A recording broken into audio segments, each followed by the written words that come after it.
Welcome to this week's Keep Texas Red article, Paxton versus Talarico. The real question is what they will do if elected, by Joseph Vargas. The dilemma of the imperfect candidate. Elections rarely give voters a perfect candidate. Voters must choose between imperfect candidates with strengths, weaknesses, and controversies. Ultimately, the real choice is not between perfect candidates, but between the policies and political direction each would bring to office. That dilemma came up during one of Joseph Vargas's recent presentations when a woman asked him, "I'm a Christian woman. I don't agree with Ken Paxton. How can you expect me to vote for him?" While voters are entitled to consider integrity, temperament, and personal character, his response to the woman focused on a different question. What policies is each candidate likely to support as a U.S. Senator? And as a Christian woman, which candidate's policies most closely align with your values?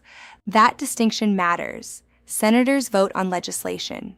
They confirm federal judges. They approve cabinet officials. They influence immigration law, abortion policy, religious liberty questions, education, healthcare regulations, and potentially Supreme Court nominations. Ken Paxton and James Talarico have markedly different records on these issues. Abortion. What would each candidate support? Consider abortion. Paxton has spent years defending and enforcing Texas abortion restrictions as Attorney General.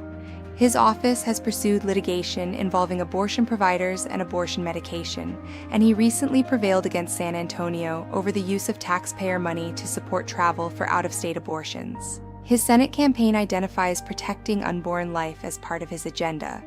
Talarico approaches the issue very differently and explicitly justifies that position with his Christianity. During his appearance on the Joe Rogan Experience, Talarico argued that there is biblical evidence for a pro-choice theological position. Discussing his studies as a Presbyterian seminarian, he said the Bible is silent on abortion and explained that he supports abortion rights, not despite my faith, but because of my faith. More importantly for predicting Senate votes, Talarico's campaign promises to codify Roe v. Wade through federal legislation and restore abortion access nationally. Immigration, two very different approaches. Immigration presents another significant contrast. Talarico proposes limiting immigration enforcement against undocumented immigrants who are not considered public safety threats, creating a pathway to citizenship for certain longtime undocumented residents, spouses, and dreamers, and allowing recent arrivals to obtain temporary work permits. Paxton's record has gone in the opposite direction. As Attorney General, he repeatedly challenged Biden's immigration policies and defended stricter Texas enforcement measures, including litigation seeking implementation of Texas SB 4. Gender transition treatment for minors. Then consider gender transition treatment for minors.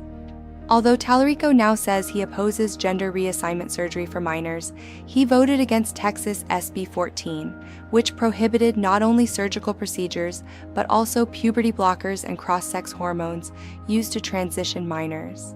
Talarico described SB 14 as dangerous and argued that such medical decisions should be left to parents and doctors rather than politicians.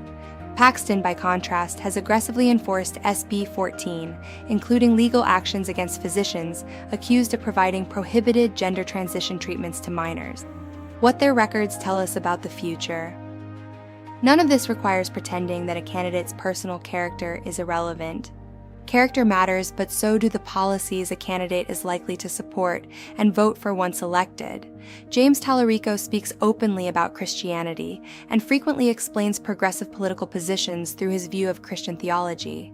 But Talarico's theology does not eliminate the enormous policy differences between him and Paxton.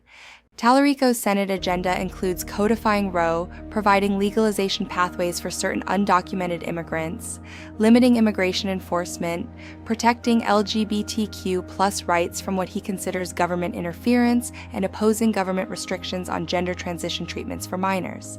Paxton's record aligns much more closely with conservative positions on abortion, border enforcement, gender transition treatment for minors, and religious liberty. The question voters ultimately have to answer: So the most useful question in the Paxton-Talarico race should not be, which man do I like more? It should be, when the next abortion bill, immigration bill, judicial confirmation, religious liberty case, or legislation involving children and gender medicine reaches Washington, which candidate is more likely to cast the votes that reflect the policies you believe Texas should send to Washington? That question moves the discussion away from personalities and towards something much more consequential: policy, power, and the decisions that will follow. For more information, visit keeptexasred.org and don't forget to sign up for our newsletter.